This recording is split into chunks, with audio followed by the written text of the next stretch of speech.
మూసి ప్రక్షాళనలో ఏం జరుగుతుంది?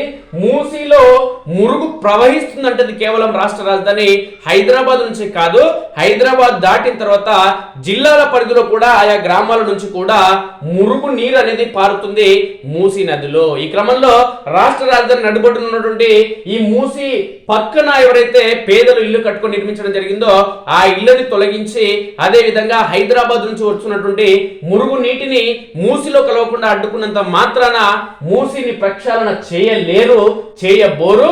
ఈ మూసీ నదిలోకి ప్రవహిస్తున్నది కేవలం హైదరాబాద్ లోని మురుగునీరు మాత్రమే కాదు, జిల్లాలకు సంబంధించిన ఆయా గ్రామాలకు సంబంధించిన మురుగునీరు కూడా మూసిలోకి ప్రవహిస్తుంది. ఈ సీఎం రేవంత్ రెడ్డి ఈ రాష్ట్రానికి సంబంధించిన మంత్రులు మంత్రివర్గం ప్రస్తుతం అమలు చేస్తున్న ప్రణాళికతో మూసి ప్రక్షాళన కాదు, మూసి మురుగును అడ్డుకోలేరు అనేది సుస్పష్టం. దానికి సంబంధించిన వార్త ఒకసారి చూస్తే, సమస్యల వలయంలో మూసి పునరుజ్జీవనం. హైదరాబాద్ నగరం గుండా ప్రవహించే మూసి నది మొత్తం పొడవు దాదాపు 260 కిలోమీటర్లు. వికారాబాద్ కొండలలో పుట్టే ఈ నది 90 కిలోమీటర్లు ప్రవహించే హైదరాబాద్ చేరుకున్నప్పటి నుంచే కలుషితమవుతుంది. నగరంలోని దీని పొడవు కేవలం 20 కిలోమీటర్లు మాత్రమే. కానీ హైదరాబాద్ అందించే విష జలాల ప్రభావం మొత్తం నది మీద పడుతుంది. 20 కిలోమీటర్లలో జరిగే ప్రకృతి విధ్వంసం ఈ నీటి మీద ఆధారపడిన గ్రామాలు, ప్రజలు, వివిధ వృత్తులకు, మూగ జీవాలకు ప్రాణ సంకటంగా మారింది. తేటగా కనిపించే నీళ్ళలో అనేక ఖనిజాలు, రసాయన మిశ్రమాలు, భార లోహాలు ఉండవచ్చు. నల్లటి నీళ్ళలో ఏమేమి ఉన్నాయో పరీక్షిస్తే కానీ తెలియదు. ప్రతిరోజు 1800 మిలియన్ లీటర్ల నివాసాల మురుగునీళ్లు మూసీ నదిలో కలుస్తున్నాయని ఒక అంచనా. అంటే 0.06 టీఎంసీ.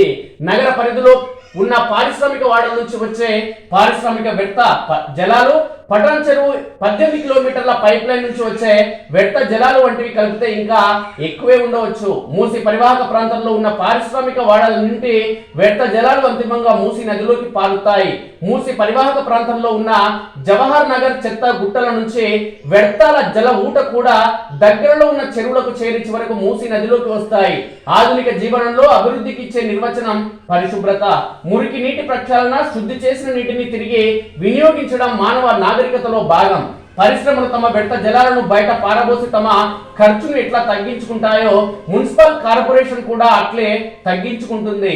హైదరాబాద్ లో మంచినీటికి, మురుగునీటి నిర్వహణకు ఉన్న ప్రత్యేక సంస్థ హైదరాబాద్ జలమండలి. స్వయంగా ముఖ్యమంత్రి ఆధ్వర్యాన నడిచే ఈ సంస్థ మురికి నీటి నిర్వహణ మీద 10 రూపాయలు పెడితే మంచినీటి మీద 90 రూపాయలు ఖర్చు చేస్తుంది. నగరంలో ప్రత్యేక మురుగునీటి పారుదల వ్యవస్థ లేదు. ఎక్కడ పడితే అక్కడ మురుగునీటిని భూగర్భ పైప్ లైన్ల ద్వారా, సహజ వాగుల ద్వారా మూసీ నదిలోకి చేరుతున్నారు.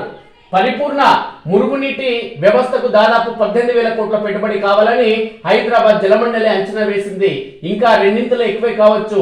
హైదరాబాద్ జలమండలి దగ్గర, తెలంగాణ ప్రభుత్వం దగ్గర నిధులు లేవు కాబట్టి ఈ పెట్టుబడికి అప్పు చేయాల్సిందే. అప్పు చేసి పెట్టుబడి పెట్టి మురుగునీటి వ్యవస్థ ఏర్పాటు చేసింది అనుకుందాం. చేసిన అప్పు ఎవరు కట్టాలి? చెరువులలో మురుగునీటి శుద్ధి కేంద్రాలు. ఉమ్మడి రాష్ట్రంలోని చంద్రబాబు నాయుడు కాలం నుంచే చెరువులలో మురుగునీటి శుద్ధి కేంద్రాలు ఏర్పాటు చేయడం మొదలుపెట్టారు. హుస్సేన్ సాగర్, సరూర్ నగర్, దుర్గం చెరువు, అంబర్పేట, అత్తాపూర్ ఉదాహరణలు ఇవి. ఇక కొత్తవి కూడా చెరువులు, కుంటలలోనే ఏర్పాటు చేస్తున్నారు. బహుళ అంతస్తులు నాకు, మురుగునీరు మిగతా అందరికీ. హైదరాబాద్ లో అంతర్లీనంగా అమలు అవుతున్న ఈ సూత్రాన్ని మురుగు పునరుజ్జీవన పథకం మార్చుతుందా? నగరంలో ఒకరి ఇంటి నుంచి వచ్చిన మురుగు నీరును ఇంకొకరు భరిస్తారు. ఇక్కడే రాజకీయం ఉంది. హైదరాబాద్ నగర మురుగునీటిని 40 గ్రామాలు 3 దశాబ్దాల నుంచి భరిస్తున్నాయి. నగరంలో కూడా పైన ఉన్న కాలనీలో మురుగునీరు కింద ఉన్న కాలనీలకు ప్రవహిస్తుంది. తమ మురుగునీటిని ఖర్చు లేకుండా సహజ వాగులు, చెరువులు, నాలాలు, నదుల గుండా ఇతరులకు చేర్చడమే ఆధునిక నగర అభివృద్ధి. ఇటువంటి అభివృద్ధికి ప్రతీక హైదరాబాద్ నగరం. భాగ్యనగరంలో భాగ్యులను వేరు చేసేది మురుగునీటి వ్యవస్థ. అందరినీ కలిపేది మురుగునీటి వరద. ఆహారంలో చేరుతున్న మురుగునీటి కలుషితాల వల్ల బాధితులు అనారోగ్యం బారిన పడుతున్నారు. అందుకే ఆధునిక హైదరాబాద్ అభివృద్ధిలో గతి అందుతున్న దిక్కు ఏది అంటే ఆగ్నేయం. Himayat Sagar, Adarsh Nagar, Banjara hills, Jubilee hills, Madhapur, Narsingi, Kokapet ప్రాంతాల్లో భూమి రేట్లు పెరగడానికి కారణం ధనికుల నివాసాలుగా మారడమే కారణం. అవి పైన ఉండడమే అందుకు మెరుగైన కారణం. మూసి సమస్యల పరిష్కారానికి అధ్యయనం చేయాలి. మూసి పునరుజ్జీవన పథకంలో ఉన్న ఒక ఆలోచన ఏమిటంటే కాళేశ్వరం ప్రాజెక్టు నీళ్లు తెచ్చి ఉస్మాన్ సాగర్ అంటే గండిపేటలో నింపి నిత్యం మూసి నదిలో నీటిని పారబెట్టడం, మురుగునీరు కనబడకుండా ఖరీదు అయిన మంచినీటితో పారదోలడం ఇదొక ఎత్తిపోతల పథకం. అయితే వ్యవసాయానికి కాకుండా మురుగునీటిని పలుచన చేసే వినూత్న ఆలోచన. దీనికి పెడుతున్న పేరు మూసి సుందరీకరణ అయ్యేది 20 కిలోమీటర్లు మాత్రమే. మళ్ళీ కింద గ్రామాలకు మిగిలేది మురుగునీటితో కూడిన వరద. రోజుకు 0.06 టీఎంసీ వస్తేనే బెంబేలెత్తుతున్న గ్రామాలు అదనంగా ఇంకొక టీఎంసీ నీళ్లు వస్తే తట్టుకోగలవా? ఈ ఖర్చు ఎవరు భరిస్తారు? ఎట్లాగూ అప్పు కాబట్టి అప్పు కట్టేది హైదరాబాద్ నగర ప్రజల, సమస్త తెలంగాణ ప్రజల. 3 దశాబ్దాల మూసి ధ్వంసాన్ని మార్చాలంటే అంత సులభం కాదు. అనేక సంక్లిష్టతలు ఉన్నాయి. తెలంగాణ ప్రభుత్వం మొట్టమొదట ఈ సంక్లిష్టతలను గుర్తించాలి, వాటిపై అధ్యయనాలు చేయాలి, సమస్యలకు పరిష్కారాలు వెతకాలి, ప్రజలతో సంప్రదింపులు చేయాలి. ఈ లోపు కొత్త నగర అభివృద్ధిలో సుస్థిరత సూత్రాలు అమలు చేయాలి, కొన్ని విధానాలు మార్చాలి, సంస్థల ప్రక్షాళన చేయాలి, కొత్త నియంత్రిత వ్యవస్థ గురించి ఆలోచన చేయాల్సిన అవసరం ఉంది. మురుగునీటి శుద్ధి కేంద్రాలకు నిధుల కొరత. నగరంలో మురుగునీటి శుద్ధి కేంద్రాలు ఉన్నాయి, కొన్ని కొత్తగా కడుతున్నారు. మొత్తానికి కట్టిన వాటి సామర్థ్యం దాదాపు 700 MLD, ఇంకా 1100 MLD సామర్థ్యం కట్టాలి. ఈ మధ్య కట్టిన వాటికి నిధులు ఇచ్చింది, కట్టాల్సిన వాటికి కేంద్రం నిధులు ఇచ్చే పరిస్థితి లేదు.